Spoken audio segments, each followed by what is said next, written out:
14వ వచనం 7వ అధ్యాయం, పేజీ నెంబర్ 455, పేజీ నెంబర్ 455, 7వ అధ్యాయము 14వ వచనం. పాపమును కనుటకు వాడు ప్రసవ వేదన పడుచున్నాడు, చేటును గర్భమును ధరించిన వాడై అబద్ధమును కలిగి ఉన్నాడు. అబద్ధమును కలిగి ఉన్నాడు. రాత్రికాల సమయంలో మనం చెప్తున్నాం, ఎవరు తవ్వుకున్న గోతిలో భార్యపడతారు. ఏ విత్తనం అయితే విత్తుతావో ఆ పంటే వస్తాయి. కనుక చాలా జాగ్రత్త కలిగి నడుచుకోవాలని రాత్రికాల సమయంలో మనం చెప్తున్నాం. ఈ ఉదయకాల సమయంలో జాగ్రత్తగా ఉంటాం. సమయం ఎంతో లేదు, సమయం గడిచిపోతూ ఉంటుంది. చేటును గర్భము ధరించిన వాడే అబద్ధము కలిగి ఉన్నాడట. ఈ లోకంలో మనం చూసినట్లయితే చాలా మంది అబద్ధకరమైన మాటలు మాట్లాడతారు. ఒక చిన్న పాప తల్లి దగ్గరికి వచ్చి అడుగుతుందట, మమ్మీ మమ్మీ ఒక క్వశ్చన్కి జవాబు చెప్తావా? ఒక ప్రశ్నకి జవాబు చెప్తావా? చెప్పమ్మా. మమ్మీ నాకు డౌట్ వచ్చింది మమ్మీ, అని అడుగుతాను, చెప్తావా? ఏంటమ్మా? మమ్మీ, అబద్ధము గొప్పదా, దొంగతనము గొప్పదా? ఈ రెండుల్లో ఏది గొప్పది, ఏది పెద్దది అని పాప అడుగుతుంది. ఈరోజు మనం ఏం చెప్పగలుగుతున్నాం? ఏ వ్యాఖ్యలు ఏం చెప్తారు? అబద్ధము గొప్పదా, దొంగతనం గొప్పదా? ఏ వ్యాఖ్యలు ఏం చెప్తారు? బి వ్యాఖ్యలు. అబద్ధము గొప్పదా, దొంగతనం గొప్పదా?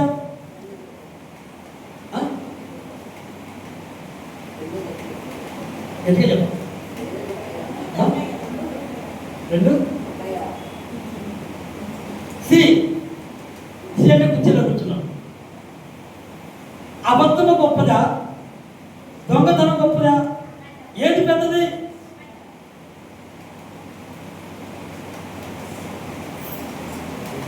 అవునంట.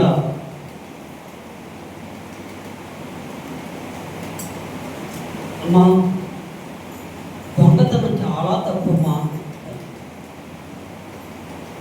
దొంగతనం చాలా తప్పమ్మా, దొంగిలించడం చాలా తప్పు, అది పెద్ద తప్పమ్మా. పాపంట బిడ్డ, మమ్మీ అది రాంగ్, అది రాంగ్. నేను స్కూల్లో ఒక వస్తువు దొంగిలించాను,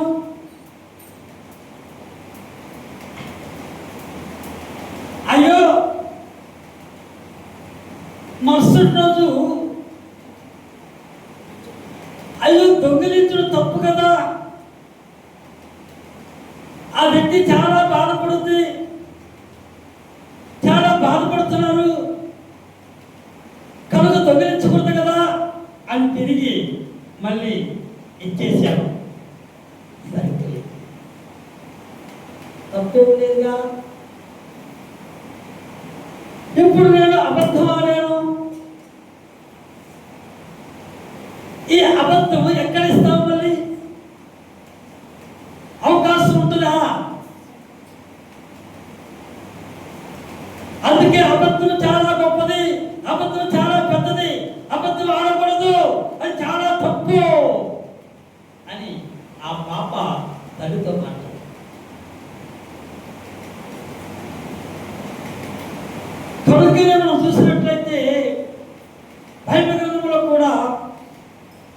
అబద్ధం ఆడకూడదు. అబద్ధం ఆడేవాళ్ళు దేవునికి అసహ్యులు. అబద్ధం ఆడేవారు దేవునికి అసహ్యులు. సంసోనయ్య గారు ఊరికి వెళ్ళారట. ఊరికి వెళ్తే ఆ పాస్టర్ గారు అన్నారట, ఎప్పుడు వస్తావా అంటే, శుక్రవారం కదా, రేపు సాయంకాలం శనివారికి ఆరాధనకు అందుకుంటాను. ఓకే, వెళ్ళాం. తిరిగి మళ్ళీ సోమవారం ఉదయం వచ్చాడట. చక్కగా వినండి, ఏం గొప్పలో. సోమవారం ఉదయం వచ్చిందట. ఉదయం వస్తే అయ్యగారు అడిగారట, సంసారం ఎప్పుడు వచ్చావు? ఇప్పుడేనయ్యా. ఎప్పుడు వస్తానన్నావు? శనివారం రాత్రికి వస్తాను.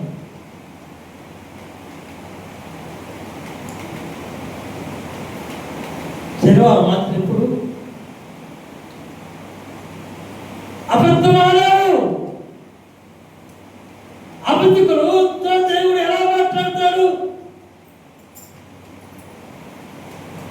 దేవుడి దగ్గర క్షమాపణ అడుగుపో, క్షమాపణ సౌదేమో అన్నారు.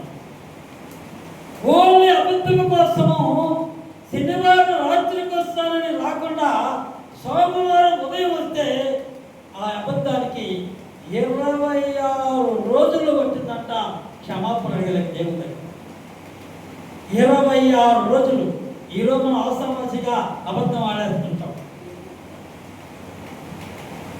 అబద్ధం ఆడేస్తున్నాం. సింపుల్, అదేముందులే, సింపుల్, అదేముందులే అనుకుంటాం. కానీ ఆ సింపుల్ అబద్ధమే శివునికి గర్భం ధరిస్తాడు. అందుకే అబద్ధం ఆడకూడదు అనేది. అబద్ధం ఆడిన దాని వల్ల అననీయ సమీరా నిద్రించారు. ఆ పాస్టర్ గారు అలా చెప్తారు, ఆ రోజు అలా జరిగింది, ఈ రోజు ఎందుకు జరుగుతులే. ఆత్మీయ మరణం ఉంది. అబద్ధం ఆడినందు మాత్రం ఎవరికి ఏం కాకపోయినా ఆత్మీయ మరణం ఉంటుంది. ఆత్మీయ మరణం ఉంటే, రెండవ మరణం ఉంటే నిత్య అగ్నిగుండంలోకి వెళ్తాం. పాతాళ అగ్నిగుండంలోకి వెళ్తాం. పాతాళ అగ్నిగుండంలోకి వెళ్లకుండా ఉండాలంటే, నిత్య అగ్నిగుండంలోకి వెళ్లకుండా ఉండాలంటే అబద్ధానికి దూరంగా ఉండాలి. ఏమంటున్నాడు? పాపమున కనుటకు వాడు ప్రసన్న వేదన పడుతున్నాడు, చేటును గర్భమును ధరించిన వాడే అబద్ధమును కలిగి ఉన్నాడు.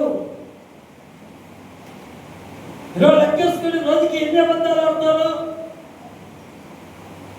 ఒక అబద్ధం ఆడినప్పుడు లెక్కేసుకోండి, రోజుకి ఎన్ని అబద్ధాలు అవుతున్నాయి, వారానికి ఎన్ని అబద్ధాలు అవుతున్నాయి, నెలకి ఎన్ని అబద్ధాలు అవుతున్నాయి, సంవత్సరానికి ఎన్ని అబద్ధాలు అవుతున్నాయి, నీ జీవితంలో ఎన్ని అబద్ధాలు అవుతున్నాయి. ఇవన్నీ టోటల్ కలిపితే నవమాసం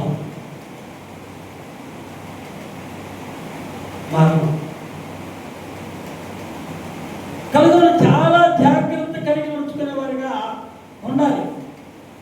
అబద్ధము ఆడువారంట దేవుడికి హేయులంట అన్నమాట. సామెతల గ్రంథం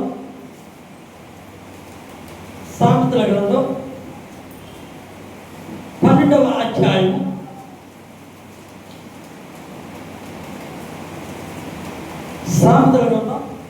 12వ అధ్యాయము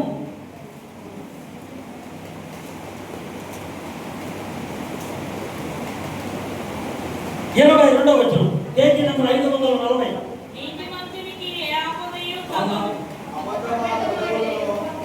పేజీ నంబర్ 540, 12వ అధ్యాయము 22వ వచనం.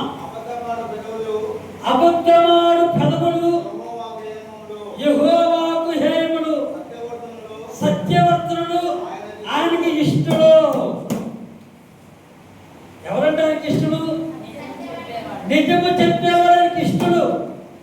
సత్యం మాట్లాడేవాడు ఆయనకి ఇష్టడు. సత్యం మాట్లాడేవారుగా మనం ఉండాలి. నిజం మాట్లాడేవారుగా మనం ఉండాలి. యథార్థత కలిగి మనం ఉండాలి. నీతి కలిగి మనం ఉండాలి. నమ్మకం కలిగి మనం ఉండాలి.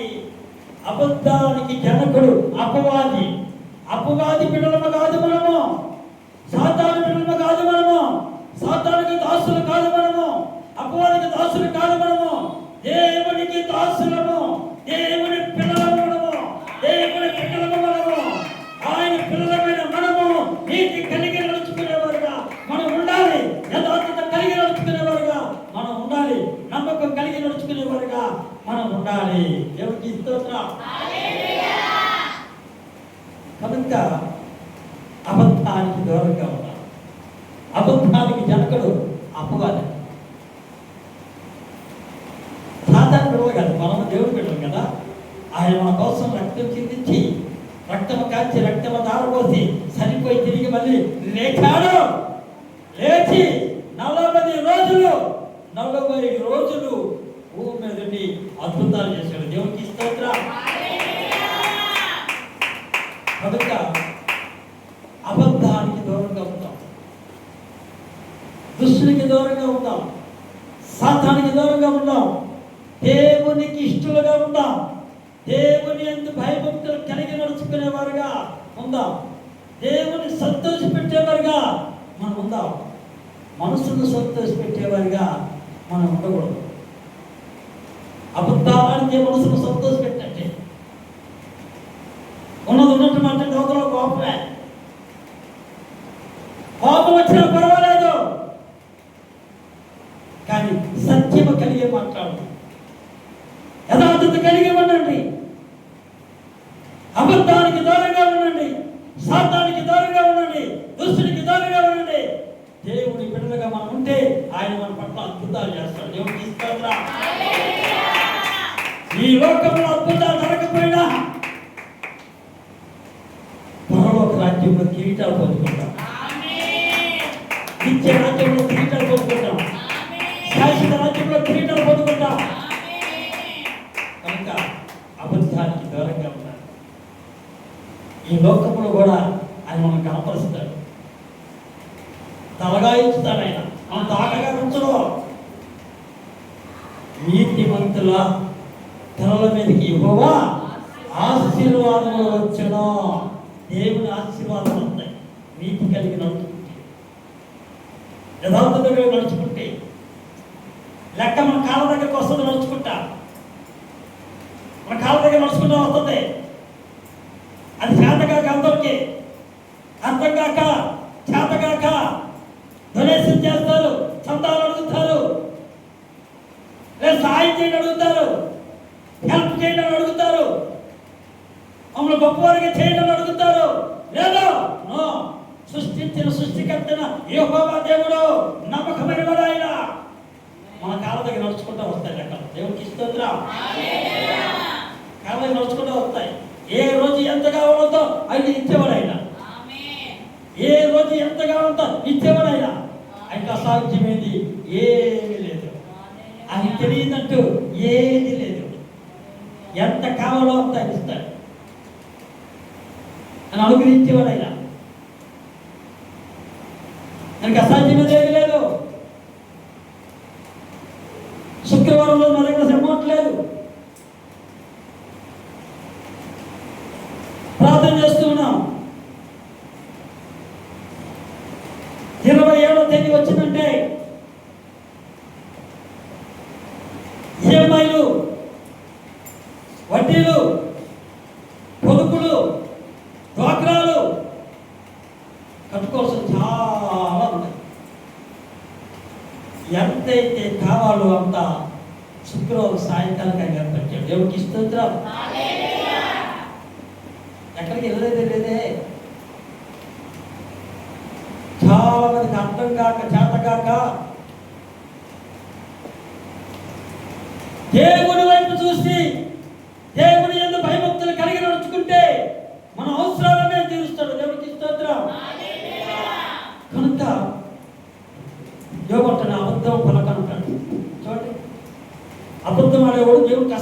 అందుకని యోబు అంటాడు, నేను అబద్ధం పలకను, అబద్ధం పలకలేదు. యోబు గ్రంథం 27వ అధ్యాయం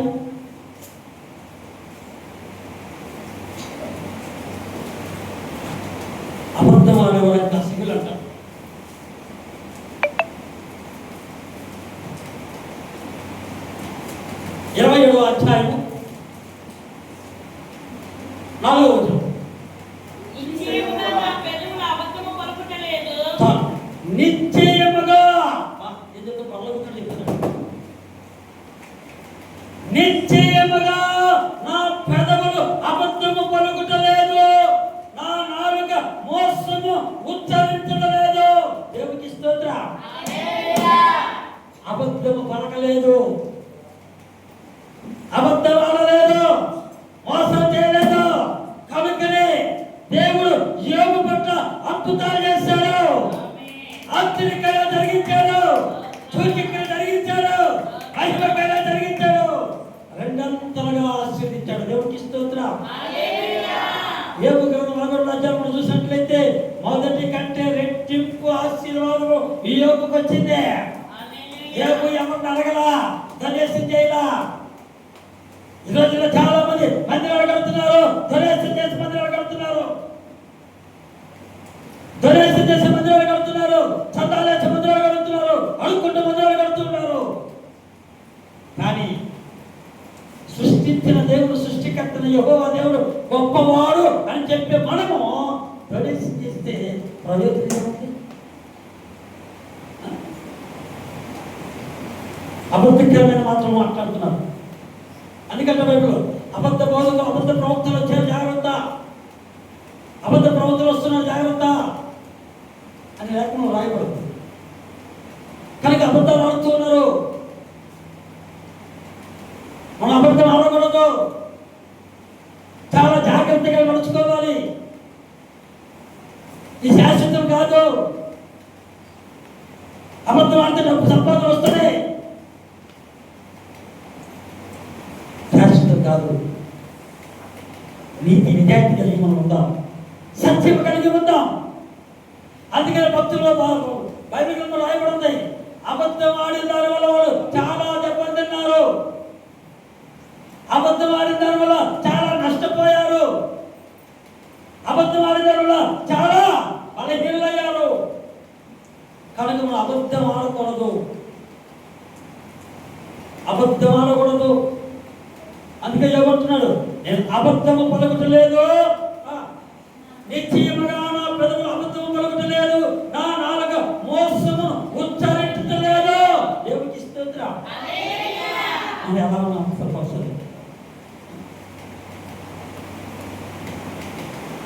కాబట్టి మనం సత్యము కలిగి నడుచుకునే వారిగా ఉండాలి, సత్యముకి నడుచుకునే వారిగా ఉండాలి, సత్యవర్తలు కలిగి మనం జీవించే వారిగా ఉండాలి. యోబు గ్రంథం 3వ అధ్యాయము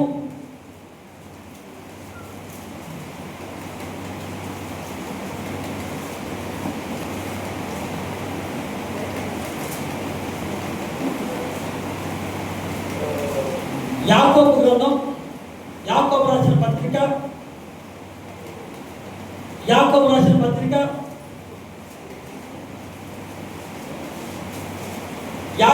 పత్రిక 3వ అధ్యాయము, యాకోబు రాసిన పత్రిక 3వ అధ్యాయము పేజీ నంబర్ 211, 14 వచ్చి చదువుతాం.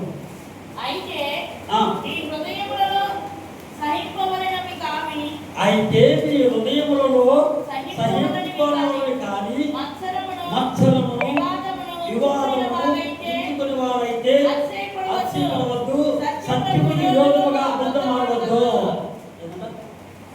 సత్యానికి విరోధంగా అబద్ధం ఆడదు.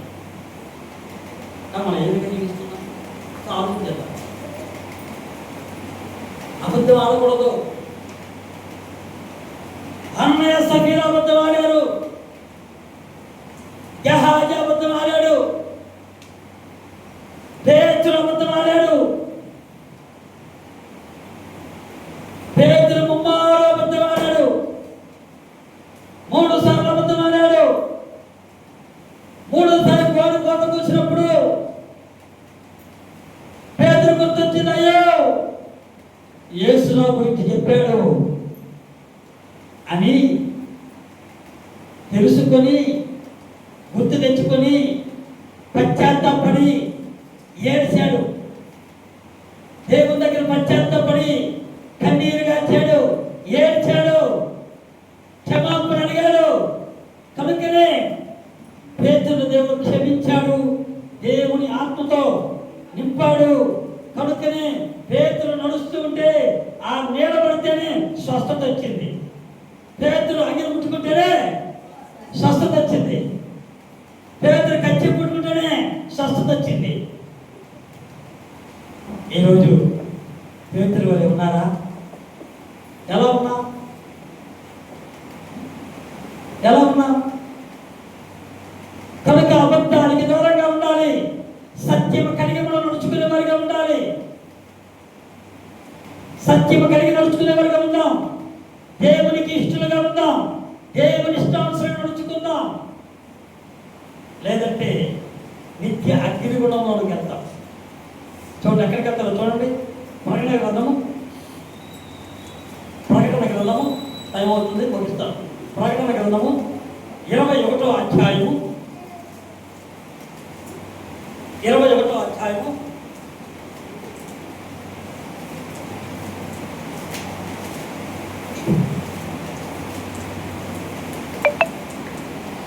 8వ వచనం.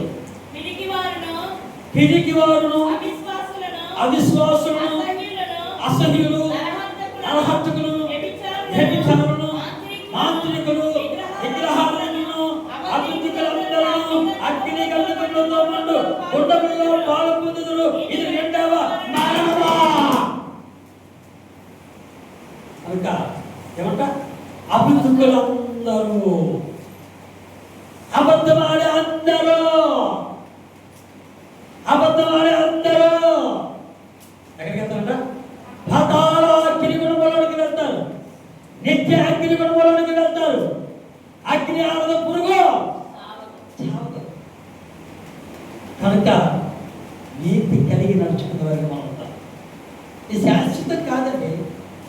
ఒక వ్యాపారస్తులు అడిగారు, బస్సులో ప్రయాణం చేస్తున్న సమయంలో ఎవరు అడిగారు, పాస్టర్ గారు నాకు ఒక డౌట్ వచ్చి చెప్తారా అని. చెప్తాను. నేను వ్యాపారం చేస్తూ ఉన్నాను, వ్యాపారంలో అబద్ధం ఆడుతున్నాను. తప్పు కదా, అబద్ధం ఆడుతుంది చాలా తప్పు. అబద్ధాలు జనకుడు సాతానుడు. నువ్వు సాతాను దాసుడు కాదుగా, దేవుని దాసుడుగా, సాతాను పిడవగాలుగా, దేవుని పిడవగా. అది ఎలా అంటే వ్యాపారంలో అబద్ధం ఆడాల్సిన పని లేదు. ఈ వస్తువు ఉంది, 500 రూపాయలు కొన్నావు, ఇది 1000 రూపాయలు అమ్ముకున్నా తప్పులేదు. నీకు ఆశ పుట్టింది, అమ్ముకున్నావు, తప్పులేదు. కానీ 500లకు కొని ఇది నేను 850 కొన్నాను, నేను 950 కొన్నాను, 999 కొన్నాను, నాకు రూపాయి లాభం అంటే అది అబద్ధం. కొన్నరేటు చెప్పాల్సిన పని, కొన్నరేటు చెప్పాల్సిన పని లేదు. అయ్యా ఈ సెలవు ఎంత కొన్నావు, నాకు ఎంతకి ఇస్తావు అని అడుగుతారా? ఈ వస్త్రం ఎందుకు కొన్నావు, ఎంతకి ఇస్తావు అడుగుతారా? ఈ క్లాత్ ఎందుకు కొన్నావు, నాకు ఎంతకి ఇస్తావు అడుగుతారా? ఈ క్లాత్ ఎంత అడుగుతారు? 50 రూపాయలు. నీకు నచ్చితే కొనలేదు కానీ ఇది 10 రూపాయలు కొను, 100 రూపాయలు అమ్ము, తప్పులేదు. కానీ 10 రూపాయలు కొని నేను 99 రూపాయలు కొన్నాను, తప్పు, అబద్ధం.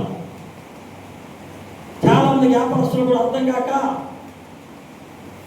లాభాల కోసం చూస్తున్నారు.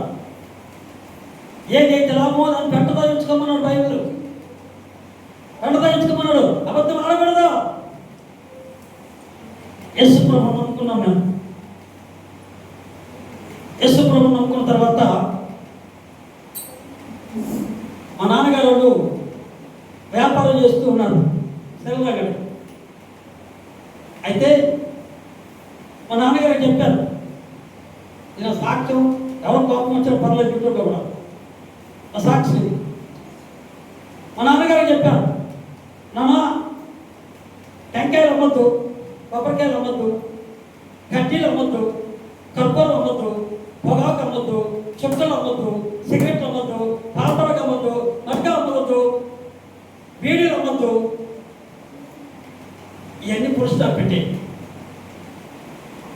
వ్యాపారం ఉంటుంది, లాభం వచ్చేది అంతా మిగతా ఎవరు లాభం వస్తే వచ్చేది లాభం ఉంటుంది కదా అన్నాడు. లాభం లేకపోయినా పరమాత్మ పూర్తి చేసే చెప్పారు. అన్ని క్లోజ్ చేశారు. చుట్టలు, సిగరెట్లు, వీడియోలు, గుట్క, రాజకీయం, కొబ్బరికాయలు, కడ్డీలు, కర్పూరం, కుంకం అన్ని పురుషులు పెట్టి అందరికీ కక్కించాలనుకున్నాం. దేవుడికి ఇష్టం. ఈరోజు ఏమి లేకపోయినా, వ్యాపారం లేకపోయినా దేవుడు పోషిస్తున్నాడు. దేవుడికి ఇష్టం. అవన్నీ లేవు, తీసేసాం. తీసేసిన తర్వాత వేరే ఒక రంగంలో పెట్టారు. అన్నీ ఉన్నాయి, అందరూ ఆడుతుంది. సరే పూర్తిగా మానేసిందామని చెప్పారు. పూర్తిగా మానేసారు. ఈరోజు హ్యాపీగా ఉన్నారు. దేవుడు కొరత లేకుండా చేస్తున్నారు. దేవుడికి ఇష్టం. దేవుడికి స్తోత్రం. కనుక చాలా జాగ్రత్త. ఈ ఫిక్స్ మడుకునే వాళ్ళు కూడా చాలా మంది ఏం చెప్తారు తెలుసా, లేవు అందుకే బైబిల్ వారు కుడి చేయి అబద్ధం ఆడిందని చెప్తారు. కీర్తన గ్రంథంలో ఉంది, యెషయా గ్రంథంలో ఉంది టైటిల్. వారు కుడి చేయి అబద్ధం ఆడింది అంటారు. ఏం చెప్తాం? లేవని నోడుతా చెప్తాం. ఏ లావా ఇంట్లో ఉండవా, జేబులో ఉండవా, ఇంట్లో ఉండవా, ఇష్టగానికి లక్షలు ఇస్తామంటే లేకపోవటం. బజార్లో ఉంటూ ఉంటారు చాలా మంది, హలో అంటూ ఉంటారు. నిన్న కూడా నేను బయటికి వెళ్ళాను. బయటికి వెళ్తే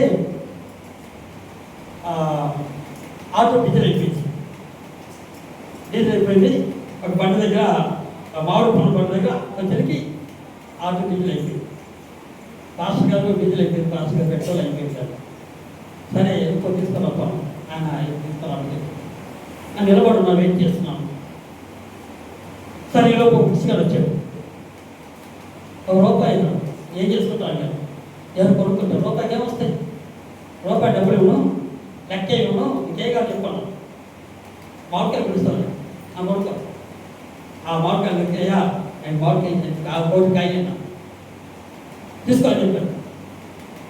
తీసుకున్నాను. ఎంత పెడితే అమౌంట్ ఇచ్చాను. దేవుడికి ఇస్తుందిరా. ఆ పండ్లైన కూడా జ్యోతి వస్తున్నాడు. ఇదేంటి ఇచ్చాడు అప్పుడే ₹1 అడిగితే ₹20 కాయ ఇచ్చాడు ఈయన అనుకుంటున్నాను. కానీ ఆ ₹20 కాయ సంతోషిస్తాడు, హ్యాపీగా. అది ₹1 ఇస్తే తాగుతాడు, సిగరెట్, మందు, రూపాయి పోగేసుకొని మందు తాగే వాళ్ళు చాలామంది ఉన్నారు, సిగరెట్ తాగే వాళ్ళు చాలామంది ఉన్నారు, ఉడక తాగే వాళ్ళు చాలామంది ఉన్నారు, నవిలే వాళ్ళు చాలామంది ఉన్నారు, ఆకుపక్క తినే వాళ్ళు చాలామంది ఉన్నారు, ఇల్లు తినే వాళ్ళు చాలామంది ఉన్నారు. మనం డబ్బులు ఇచ్చి పాడు చేస్తున్నాం, లెక్కల నుంచి పాడు చేస్తున్నాం, పైసలు నుంచి పాడు చేస్తున్నాం. వారు అడిగినప్పుడు ధారాళంగా వాడికి ఏది కావాలో అది పెట్టించు, సంతోషిస్తాం. దేవుడికి స్తోత్రం. వాడు సంతోషిస్తాడు, మనకి ఆనందం ఉంటుంది, దేవుడు సంతోషిస్తాడు. ముగ్గురికి ఆనందం ఉంటుంది. ఒకటి దేవుడికి ఆనందం ఉంటుంది, రెండు మనకు ఆనందం ఉంటుంది, మూడోది తీసుకున్నాడు ఆనందం ఉంటుంది. హల్లెలూయా. ఇది చేయండి, మంచిది. దేవుడికి స్తోత్రం. అంతేకానే ఎవరి తాపత్రం అంతా చేయి తాపత్రం పడతాం. అందుకే వారు కుడి చేయి అబద్ధం ఆడిందని కీర్తనకారు పెట్టాడు. వారు కుడి చేయి అబద్ధం ఆడిందని యెషయా. కనుక మనం చాలా జాగ్రత్తగా ఉంచుకుందాం, దేవుడికి ఇష్టలుగా ఉందాం, ఆ ఇష్టాంశాలు ఉంచుకుందాం.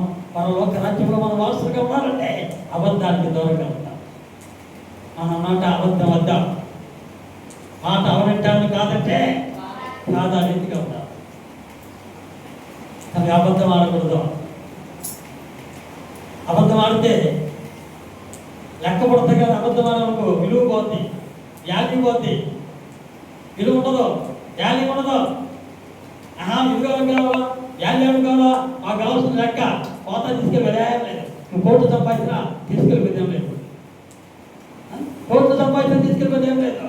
ఉన్న రోజులు హ్యాపీగా ఉంటాం, దేవుడికి స్తోత్రం. ఉన్న రోజులు ఎంజాయ్గా ఉంటాం, దేవుడికి స్తోత్రం. ఉన్న రోజులు సంతోషం కలుగుతాం, దేవుడికి స్తోత్రం. నీతి కలుగుతాం, సత్యం కలుగుతాం, యథార్థత కలుగుతాం, దేవుడి వైపు చూచేవారిగా మనం ఉంటాం, దేవుడికి స్తోత్రం. కాబట్టి సత్యము పలికేవారిగా మనం ఉండాలి. నీతి కలిగి నడుచుకునేవారిగా మనం ఉండాలి. యథార్థత కలిగి నడుచుకునేవారిగా ఉండాలి. ఎప్పుడైతే అబద్ధానికి దూరంగా ఉంటామో, దుష్టునికి దూరంగా ఉంటామో, సాతానికి దూరంగా ఉంటామో దేవుడు సంతోషిస్తాడు. అబద్ధం ఆడేవాళ్ళు దేవునికి అసహ్యులు అంటారు. కాబట్టి హేయులుగా మనం ఉండకూడదు, అసహ్యులుగా మనం ఉండకూడదు. దేవునికి దగ్గరగా ఉండాలి. దేవునికి దగ్గరగా ఉండాలి. I love you Jesus, I love you Jesus. మన కోసం ప్రాణం పెట్టిన వ్యక్తి ఆయనే. మన కోసం ప్రాణం పెట్టిన వ్యక్తి ఆయనే. అందుకనే ఐ లవ్ యూ జీజస్ అంటారు. I love you Jesus. నేను మొదటి స్థానం ఆయనకే ఇస్తాను. I love you Jesus. రెండవ స్థానం తల్లిదండ్రులకు ఇస్తాను, లేదా ఫోన్ చేస్తాను. మూడవదిగా ఆత్మీయ తల్లికి ఫోన్ చేస్తాను. నాలుగవదిగా వారితో మాట్లాడతాను. ఐదవదిగా పిల్లలు ఎవరి ఫోన్ అయితే లైన్లో ఉండదో వాళ్ళతో మాట్లాడతాను. ఎవరికి ఇస్తుందా? కనుక అసలు ఈ విధంగా చేస్తూ ఉంటాను. కనుకని ఎప్పుడూ ఆనందమే, ప్రతి దినము ఆనందమే, ఎల్లప్పుడూ ఆనందమే, ఎల్లప్పుడూ సంతోషమే. దేవుడికి స్తోత్రం. కాబట్టి మనం నీతి కలిగి నడుచుకుందాం. దేవుడి మనం జీవించి ఆశీర్వదించును గాక. ఆమేన్.